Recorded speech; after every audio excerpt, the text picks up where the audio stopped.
about what we're doing on behalf of the home care industry and its clients, and some stuff that's going on in Harrisburg at the State House. Hi, everyone. I'm Josh Lapina. I am the senior associate in Pennsylvania for Hearts for Home Care.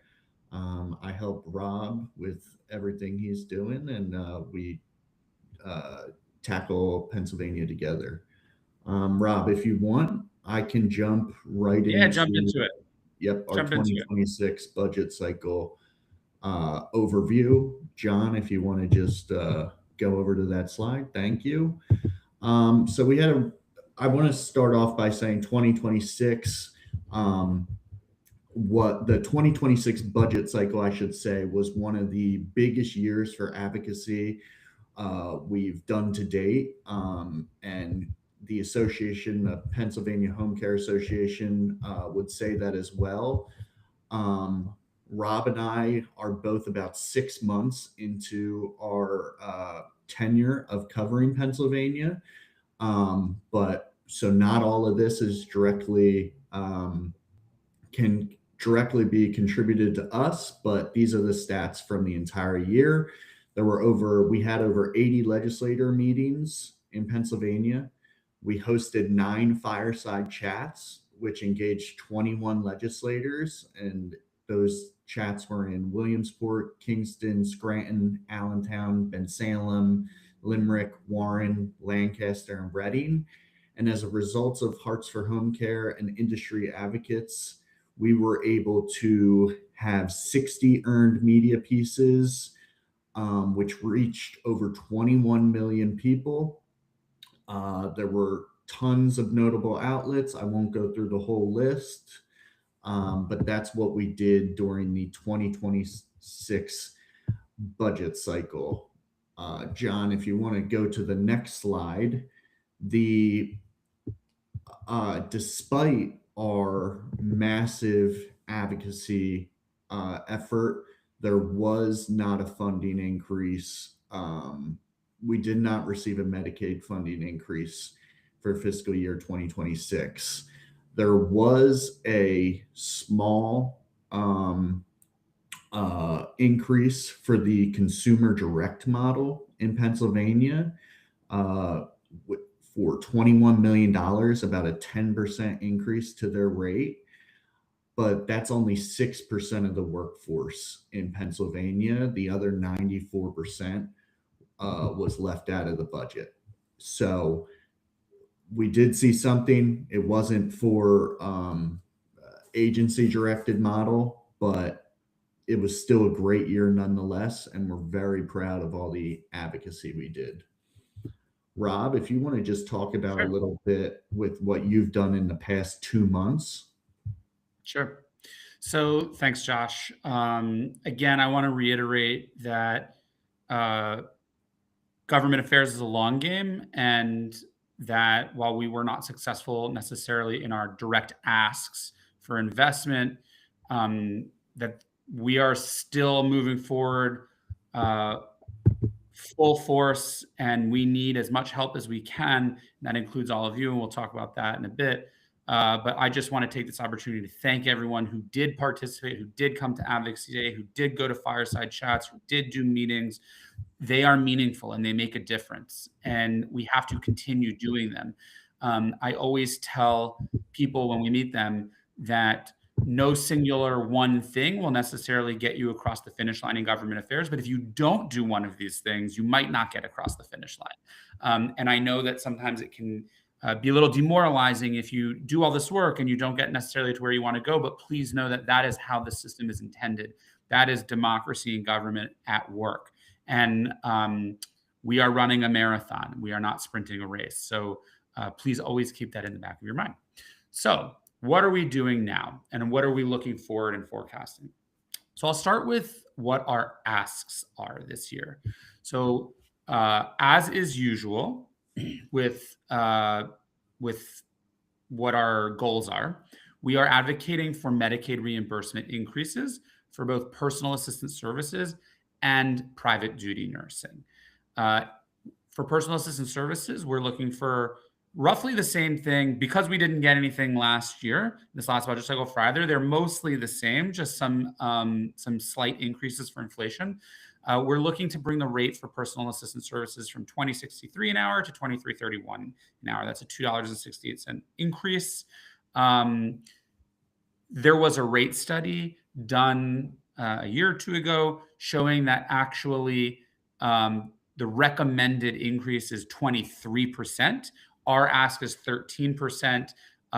These decisions sometimes get made based on certain political realities about what is possible and what is not possible in terms of an ask, meaning if you show up to legislators and to the governor, you ask for $1 billion, you are almost certainly not going to get it, right? And so we have tailored some of these asks that the way we frame them is we are always working toward an end goal. And our first stop on working toward that end goal, we are seeking a 13% increase. For private duty nursing, I should also say that personal care rates in Pennsylvania are the lowest in the region by a pretty wide margin. So there is a lot of urgency around that. For private duty nursing, we are looking to blend rates across OLTL and OMAP, who are the two Medicaid offices that oversee private duty nursing. And we're looking to blend the RN and LPN rate to $59 per hour, which is consistent with a third-party study that is both recommending and advising on rates. We are also seeking an increase to the home health aid PDN rate from $27.36 an hour to $30 per hour. So that's a lot of technical information. I believe that is also a 13% increase. Please know that we are working diligently. I'm going to get to that in a second. These decisions are not made in a vacuum. There are many stakeholders who help weigh what is realistic, including from other venues like PHA and places like that, the Pennsylvania Home Care Association. And it is worth noting that we have generally aligned, not every industry is capable of this, but more or less in home care, providers and other meaningful stakeholders have been able to align on the quote unquote asks, as well as the mechanisms and methodologies for how we will go about advocating. Which leads us back to Josh to talk a little bit. Well, I didn't talk about what we've already done. I'll talk a little bit about process too, which is right now is generally the period when industry tries to get into what's called the governor's recommended budget. The way the appropriation system works and the budget system works in most states is that the first stop for a legislative or budgetary cycle is that the governor puts together their priorities, hears from all of the agencies and the various stakeholders that are looking for additional funding or funding of any kind, and then he or she produces a recommended budget. Home care has not been in the recommended budget in Pennsylvania in quite some time, but we nonetheless are trying, as we do every year, to land a place in the governor's budget. So what does that include? That includes having dozens of meetings with leadership across all agencies and in the legislature to both get stakeholder buy-in, stakeholder support, and to make sure that our message about what it is we're trying to accomplish and why we're trying to accomplish and the urgency for accomplishing it is properly communicated so that all of these stakeholders who will inevitably work together to land the ship, as they say, understand what it is we're trying to do here. I personally have had meetings with almost all of the potential stakeholders you could meet with over the last 8 to 10 weeks. I generally feel as though our message has been delivered, that it is understood what our positions are, what it is we're seeking, why we're seeking it, by what mechanisms we're seeking it, and the urgency behind it, and all the data that supports it. So for anyone who's on this call, who will watch this call or is watching this call, thank you. If you have already joined me for things or provided support in that process, I'm very grateful. So with that, I will turn it over to Josh to give you a little bit of insight on what we're going to be looking at to do in the 2027 budget cycle, which happens in 2026, and some of the things that you can expect. I always like to qualify this, that we are still in preliminary stages for some of these strategies. So while it is our hope that we will carry out all of the things that Josh is going to talk about, it is A, not limited to, and B, subject to change. So thanks, Josh. Take it away.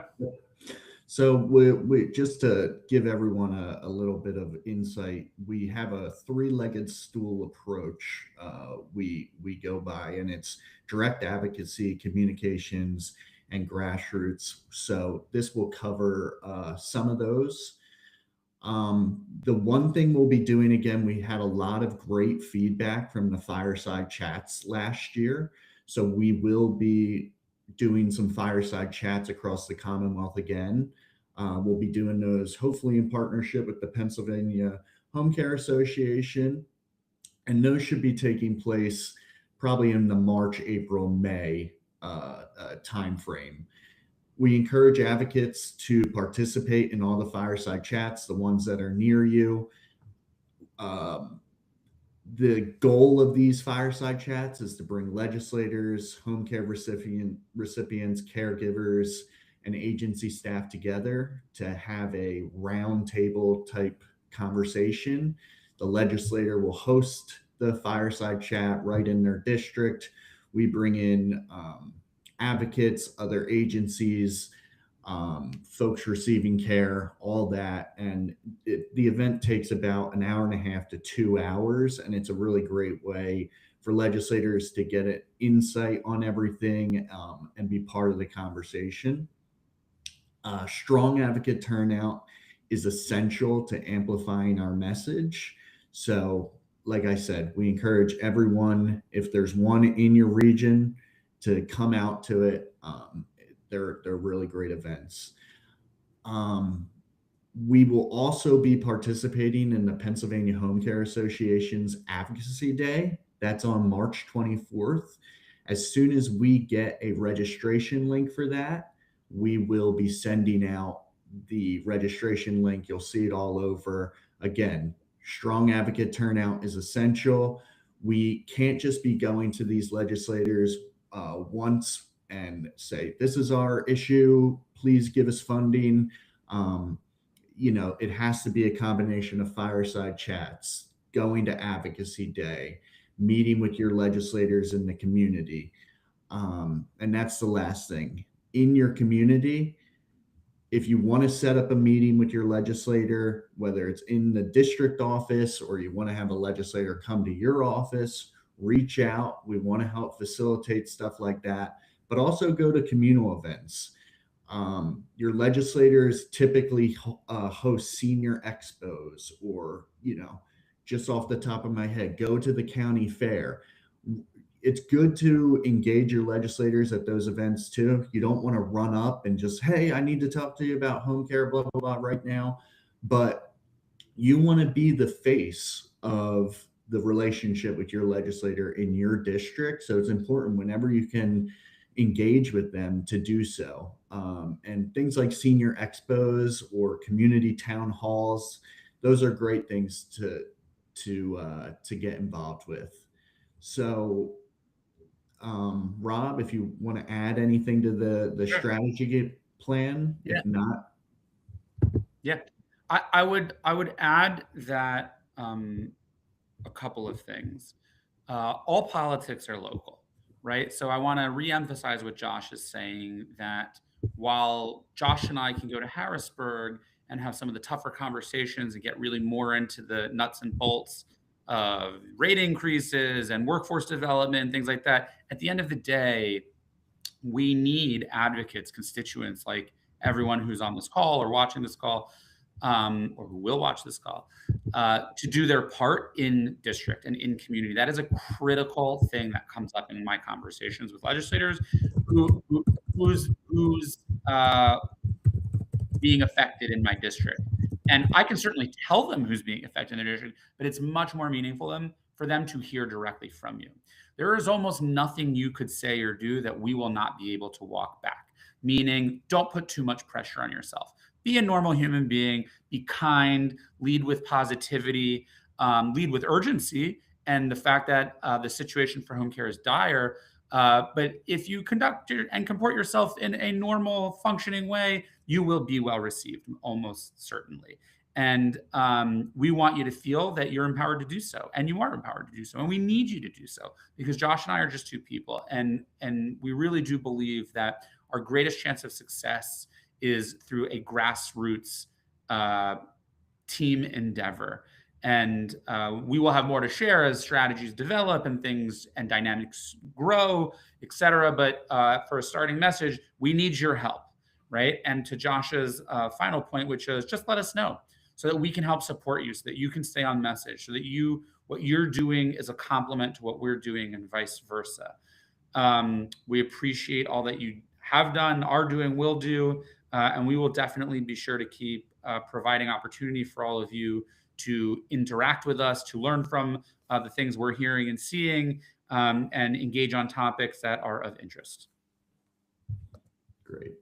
I did ask the chat if anyone had any questions they wanted answered, but there aren't any yet. We'll give everyone a couple more seconds here to see if there's any questions. But if not, we will let everyone get back to their busy work schedule. And I just want to say also that I hope everyone has a happy holiday, whatever you're celebrating this time of year. I hope it's great. I hope you get to see family and friends, and also a happy new year as well. Yes, thank you from me as well. 16 minutes and 30 seconds, can't beat that for a briefing. Please know that our intention is to be constantly communicating. So if you had questions, you weren't able to join, please know that we are going to be doing a number of these throughout the year on various topics, usually on things that we're thinking about in that moment. But our goal and our endeavor is to provide everyone opportunity to hear from us, more than just beyond an email dictating something to you, but an engagement opportunity so that we can keep the conversation going. Great. Appreciate everybody. Thank you so much for joining. Bye-bye.